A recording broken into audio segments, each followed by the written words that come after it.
రామానుజుల సంప్రదాయంలో పంచ సంస్కారం అని ఒక పద్ధతి ఉంది.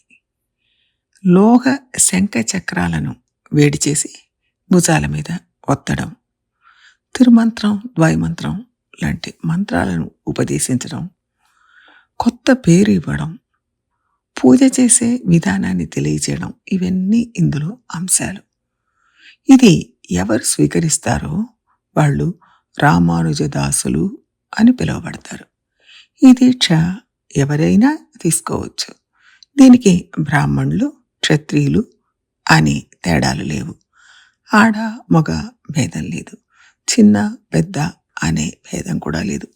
ఎవరైనా తీసుకోవచ్చు, ఎప్పుడైనా తీసుకోవచ్చు. అందరూ అర్హులే. పంచ సంస్కారం చేసుకున్న తర్వాత ఎవరైనా పేరు అడిగితే అడియేన్ రామానుజదాసన్ అని నమస్కారం చేయాలి. ఇందులో ఒక అందమైన విషయం ఉంది. మన పెద్దలను నమస్కరించడానికి అభివాదం అంటారు. అలా అభివాదం చేసేటప్పుడు బ్రాహ్మణులు తనను శర్మ అని చెప్పుకుంటారు, క్షత్రియులు వర్మ అని చెప్పుకుంటారు, వైశ్యులు గుప్తా అని చెప్పుకుంటారు, ఇతరులు దాసన్ అని చెప్పుకుంటారు. ఈ శర్మ, వర్మ, గుప్తా, దాసన్ అనే 4 పేర్లు గల ఎవరైనా సరే పంచ సంస్కారం చేసుకున్నాక అందరూ దాసన్ అనే చెప్పాలి. ఎందుకు అందరూ దాసన్ అని చెప్పుకోవాలి అని ఒక అనుమానం వస్తుంది. అంటే వీళ్ళలో భేదభావం ఉండకూడదు, అందరూ సమానం అని తెలియజేయడం కోసం అందరూ దాసులే అని చెప్పబడుతుంది. అందరూ ఒకటే అని చెప్పవలసి వస్తే అందరూ శర్మ అని చెప్పుకోవచ్చు కదా. ఎందుకు దాసన్ అని చెప్పాలి అంటే లోకంలో ఏది ఉన్నతంగా స్వీకరించబడుతుందో అదే అందరూ చెప్పవచ్చు కదా. లోకంలో బ్రాహ్మణులు ఉన్నతులు అన్న విశ్వాసం ఉంది కాబట్టి అందరూ శర్మ అని చెప్పొచ్చు కదా అని అడగొచ్చు. అప్పుడు అందరినీ ఉన్నత స్థానానికి చేర్చవచ్చు కదా అని కూడా అనవచ్చు. అలా కాక అందరినీ దాసన్ అని ఎందుకు కిందికి దిస్తున్నారు అని సందేహం రావచ్చు. వాస్తవంగా ఇందులో ఒకరు గొప్ప అని ఒకరు తక్కువ అని భేదం లేదు. అది కాక దీని వెనక ఒక ముఖ్యమైన విషయం ఉంది. మనం అందరం శర్మ అని చెప్పుకుంటే కనపడింది ఒక గర్వం ఆ పదంలో ఉండొచ్చు. పంచ సంస్కారం పొంది రామానుజులతో సంబంధం ఏర్పరచుకున్నాక ఎవ్వరికీ గర్వం ఉండకూడదు. కాబట్టి అప్పుడు నేను బ్రాహ్మణుడిని శర్మ అని చెప్పుకోకూడదు.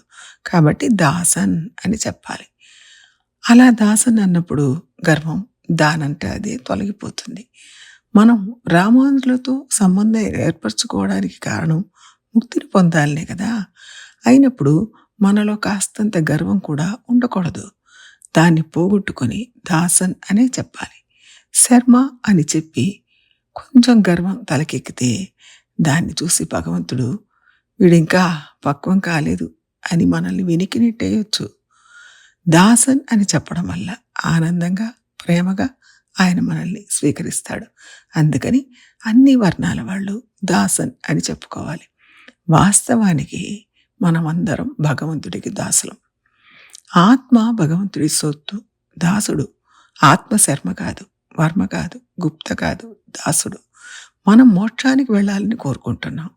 అంటే మోక్షానికి వెళ్ళేది ఆత్మే కానీ శరీరం కాదు కదా. ఈ వర్మ, శర్మ, గుప్తా ఇవన్నీ శరీరానికి నామాలు కాబట్టి ఆత్మకు కాదు. అందుకే అందరూ దాసన్ అనే చెప్పుకోవాలి. ఆత్మ భగవంతుడికి ఎప్పుడూ దాసుడే. మన పెద్దలు ఎంతో విశాల హృదయంతో, దూరదృష్టితో ఈ పద్ధతిని ఏర్పాటు చేశారు. అందులోని అర్థం తెలుసుకొని మనం ఆచరించాలి. ఈ పద్ధతిని ఏర్పాటు చేసిన మన పెద్దల పట్ల కృతజ్ఞతలు చూపించాలి. అడియేన్ రామానుజదాసన్.